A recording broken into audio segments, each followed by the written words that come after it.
Бәріңе сәлем. Бүгін біздің арнамызда пиздец кино. Сол үшін каналға тіркеліп лайкыңды басып кет. Если что, бастаймыз. Осы жігітке жасағандарынан кейін ол адреналиннің жоғары деңгейде ұстап тұру керек. Әйтпесе ол о дүниелік болады. Біз Чеф Челиус есімді жігіттің төсегінен тұрып, өзін біртүрлі сезініп жатқан сәтінен бастаймыз. Ол қонақ бөлмеге барып, үстіне кет ары деп жазылған изи-дискіні көреді. Әрине оның қызығушылығы оянып, оның бейнеплеерге салады. Видеодағы адам Рики Верона. Оған бір зат екі жібергенін, оның өзін нашар сезініп тұрғанының себебі осы екенін айтады. Видеода біз оның адамдарының бірі Челиусты есеңгіретіп тастағаннан кейін оған у бергенін көреміз. Ол оның өмір сүруіне ең көп дегенде 1 сағат қалғанын айтады. Сөз арасында бұл Дон Кимді өлтіргені үшін кек алу екенін жеткізіледі. Енді біз Чефтің түрін көреміз. Кейін ол құтырып айқайлап теледидарын қирата бастайды. Шынымен телевизордың амын шығарады. Бейшара теледидарды аяусыз соққыға жығып болған соң, ол үйінен жүгіріп шығып, төмендегі тұраққа қарай ұмтылады. Өз көлігіне жету үшін басқа машиналардың үстімен жүреді және шағымданбақ болған бір адамды қағып кетеді. Қазір ол перевозчик фильмдегідей айдап барады және бізге ол көлікті басқарып бара жатқанда жүрегінің өте қатты соғып жатқаны көрсетіледі. Ол өзінің сүйіктісі Ивке қоңырау шалады, бірақ дауыстық поштаға түседі. Содан кейін ол доктор Майлздың кеңсесіне телефон соғады. Бір әйел жауап беріп, доктор Майлздың қазір мұнда еместігін, оның қолы бос еместігін айтады. Сонымен Чеф ол әйел арқылы дәрігерге хабарлама қалдырады. Хабарлама: Чеф Челиус өлі адам. Чеф әлі де көлік жүргізіп келеді және оның күші таусылып бара жатқандай көрінеді. Бірақ ол газ педалін басып үлгереді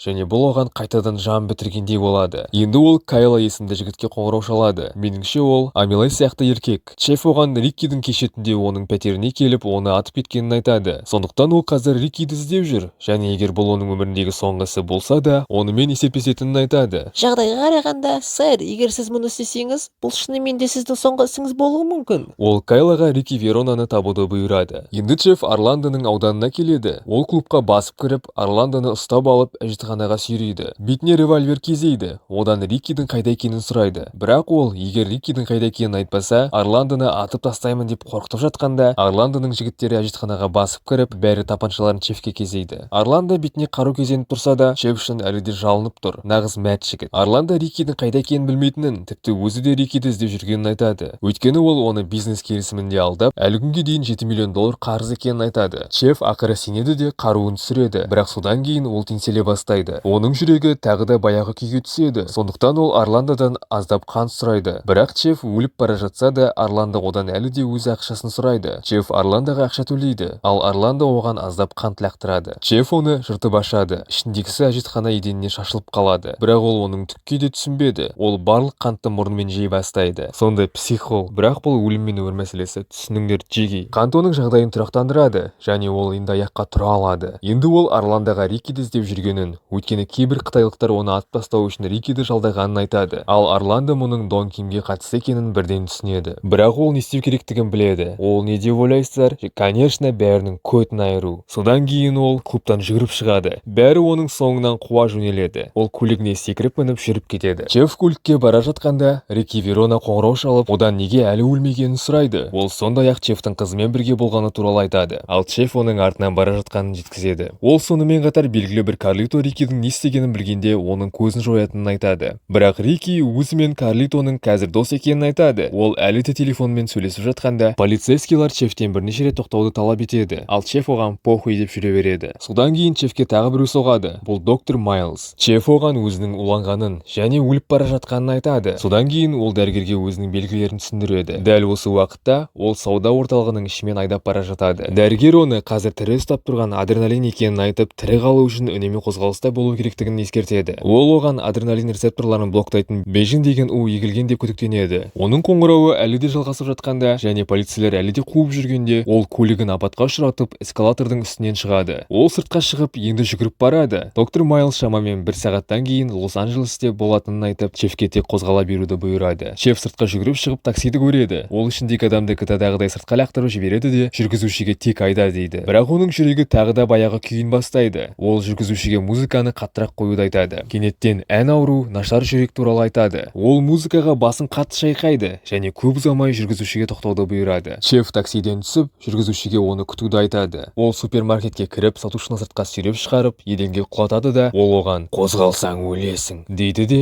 энергетикалық сусындардың барлық түрін ала бастайды. Осының бәрін істеп жатқанда, ол өзінің қызын ұмытпайды, бірақ ол әлде дауыстық поштаға кетіп жатыр. Сонда да ол қызға гүл алады. Нағыз романтик қой мынауың. Ол таксиге қайта оралады және таксишінің оны күткеніне таң қалады. Енді Чеф оған Беверли Хиллзге баруды айтады. Олар жүріп кетеді. Қазір біз Карлитоның үйіндеміз. Бұл жерде өте қатты қаруланған охрана көп, бірақ Карлито бассейнге секіргенде қандай да бір жолмен ол Чефті көреді. Чеф антидотты сұрайды, бірақ Карлито у қайтарғыш жоқ екенін және ол ештеңе істей алмайтынын айтады. Бұл жылқыларға беретін нәрсе дейді. Ол тіпті оның әлі тірі жүргенінің өзі ғажайып екенін айтады. Чеф енді Рикиді табуға көмек сұрайды, бірақ Карлито бас тартады. Сондықтан Чеф жай ғана бассейннен шығып кетіп қалады. Сыртта оның адал таксишісі әлі де күтіп тұр, бірақ таксист үшін мәселе тудырған нәрсе Чефтің су киімі. Ол Чефтің таксиге су күйінде мінбейтінін айтады. Чеф не істейді? Ол жігітті ұстап алып жерге лақтырады. Айналадағылардың бәрі оған жабылуға ұмтылады. Сонымен қатар Чеф көлікпен қашып кетеді. Және ол жолда бара жатқанда дәрігерінен қоңырау түседі. Дәрігер оған рейстен кешігіп жатқанын, бірақ қазір телефон арқылы көмектесіп жатқанын айтады. Бірақ негізінен Чеф денесіндегі эфедрон деңгейін арттыру керек, ал энергетикалық сусындар бұған жеткіліксіз. Чеф ауруханаға жетіп, өзіне жасанды адреналин егуі керек. Бірақ ол Чефке шамадан тыс асырмауды ескертеді. Тек 5-тен 1 бөлігі ғана жеткілікті болады. Енді Чефке Амилайдан қоңырау түседі. Амилай Веронаның ағасының 2 минут бұрын Принцке кіріп бара жатқанын көргенін айтады. Чеф Амилаймен кездесіп, одан бірнеше сұрақ сұрайды да ішке кіреді. Веронаның ағасы оны көріп, тапаншасын шығарып, оның соңынан түседі. Ол Чефтің сыртта тықылып, оны күтіп тұрғанын білмейді. Сондықтан ол сыртқа шыққан бойда Чеф оның қолын шауып тастайды. Ол енді одан ағасының қайда екенін сұрайды, бірақ әрине ол айтпайды. Бұл жігіт әлі де бір қолмен қаруын ұстап тұр. Амилай досына көмектесуге келіп, Веронаның ағасын таяқпен ұрады. Сондықтан ол Кайланың соңынан түседі. Чеф оған оқ атады, бірақ оның оғы таусылып қалған. Содан кейін ол оларға қарай бара жатып, жаңа ғана тапаншамен бірге шауып тастаған қолды көріп, оны көтереді. Тек қаруды емес, қолды бірге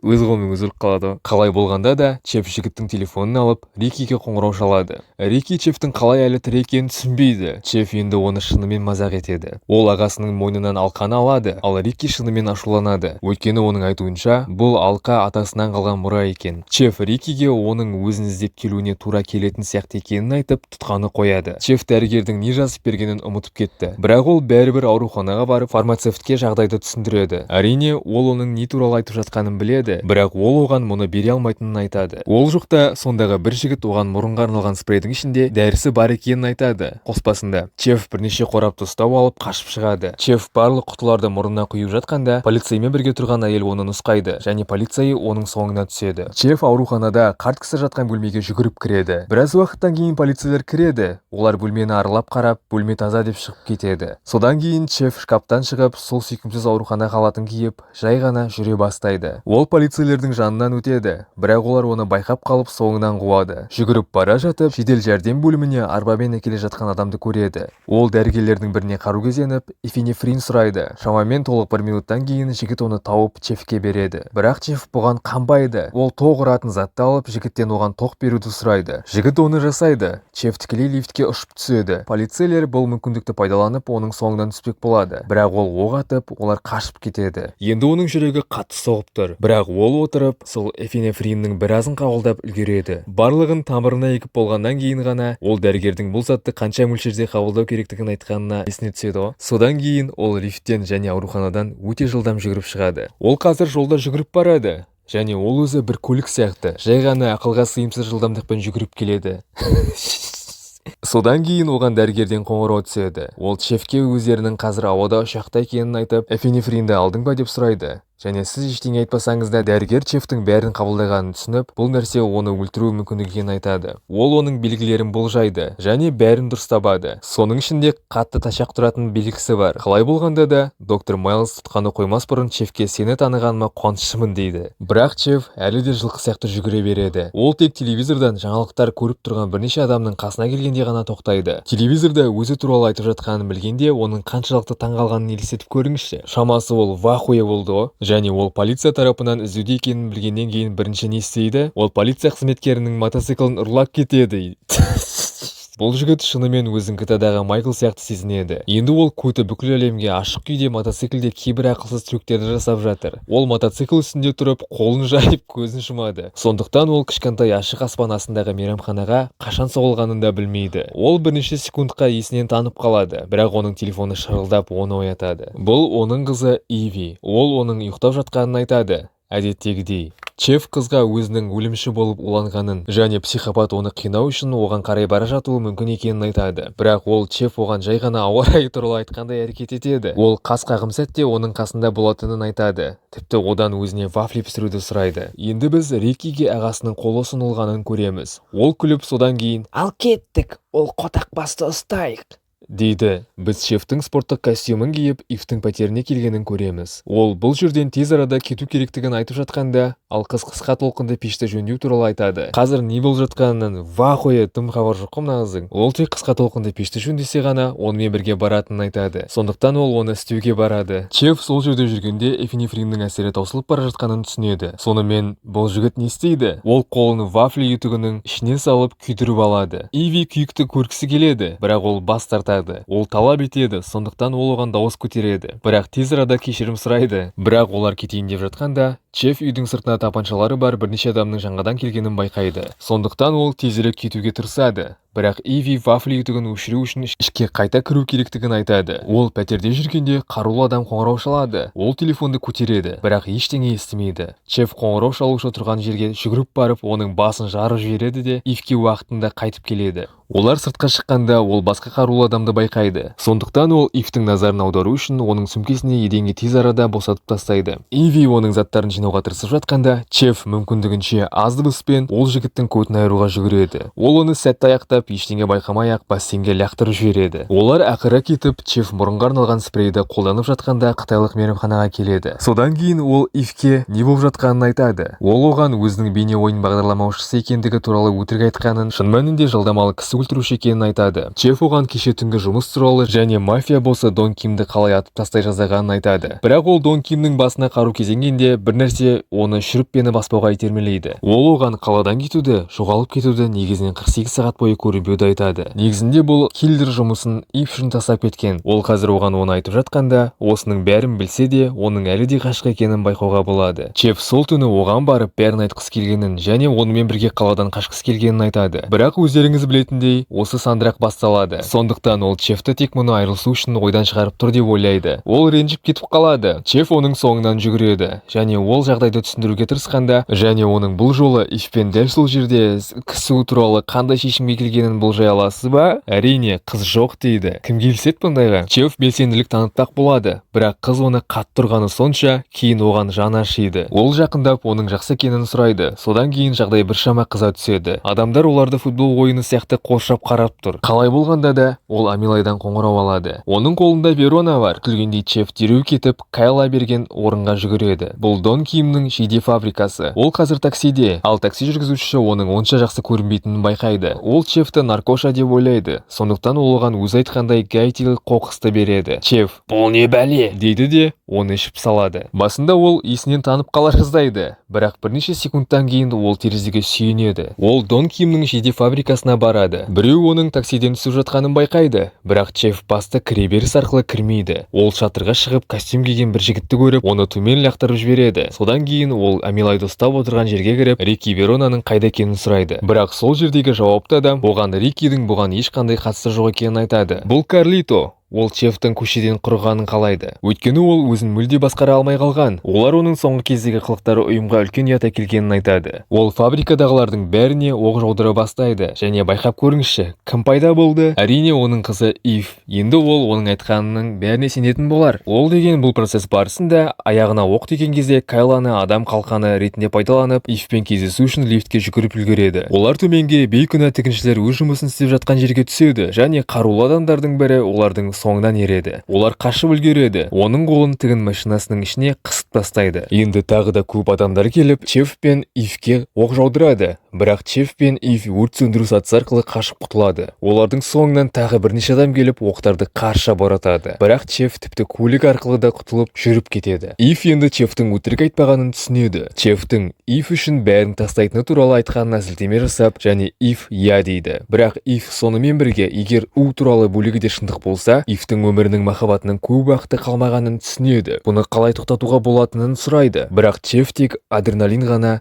Уды баяулата алатынын айтады. Енді Чефтің Чайнатаунда не істегені Ивке мағыналы болады. Сондықтан Ив Чефті тірі ұстауды шешеді. Әрі қарай жылжимыз. Айтпақшы, Чеф пен Ивті бірнеше көлік қуып жүр. Чеф машинаны тоқтатып түседі де тағы бірнеше адамды атып тастайды. Содан кейін Чеф көлікке қайта мініп жүріп кетеді. Чеф шаруашылық тауарлары дүкенінің жанына тоқтап, Ивке көлікке қалуды айтады және дүкенге ақсаңдап кіреді. Бірақ әрине Ив ешқашан тыңдамайды. Ив дүкенге жүгіріп кіріп, Чефтің аяғына шеге қағып жатқанын көреді. Чеф мұны аяғын сезбей жатқандықтан істеп жатқанын айтады. Дәл осы кезде Чефке дәрігерден қоңырау түседі. Ол қазір өз кеңсесінде және Чефтен келуін сұрайды. Чеф пен Ив сол жерге жетеді. Доктор Майлз қазір Чефке өз ісін жасап жатыр. Бірақ бұл жақсы жаңалық емес. Дәрігер Чефке беріп жатқан нәрсенің тек уақытша екенін айтады. Доктор Майлз Чефті өмірді қолдау аппаратына қосып, мұны бірнеше күнге соза алатынын, бірақ Чеф белгілі бір сәтте комаға түсетінін айтады. Бірақ бұл Чефтің қалайтыны емес. Рики көлігінде теледидар көріп отыр. Ал жаңалықтардағының бәрі Чеф туралы. Содан кейін Рикиге Чефтен қоңырау түседі. Чеф Рикиге мәміле ұсынады. Ол антидотты қалайтынын және қайтарымына Рикидің ағасынан алған алқаны беретінін айтады. Рики келіседі және Чеф Рикиге баратын орынды айтады. Рикидің отбасымен ойнамайтынын байқауға болады. Өйткені бұл алқа Рики үшін өте маңызды сияқты. Біз сондай-ақ ақ костюм киген Чефтің сол жерде баяу қозғалыспен жүріп бара жатқанын көреміз. Сосын Чеф ғимаратқа кіріп, тікелей әжетханаға барып, доктор Майлз берген инсулин сорғысын сорады. Қаруын тексереді, терін сүртеді және сыртқа шығады. Енді Чеф бәріне дайын. Ол лифтке кіріп, бірнеше таблетка жұтады.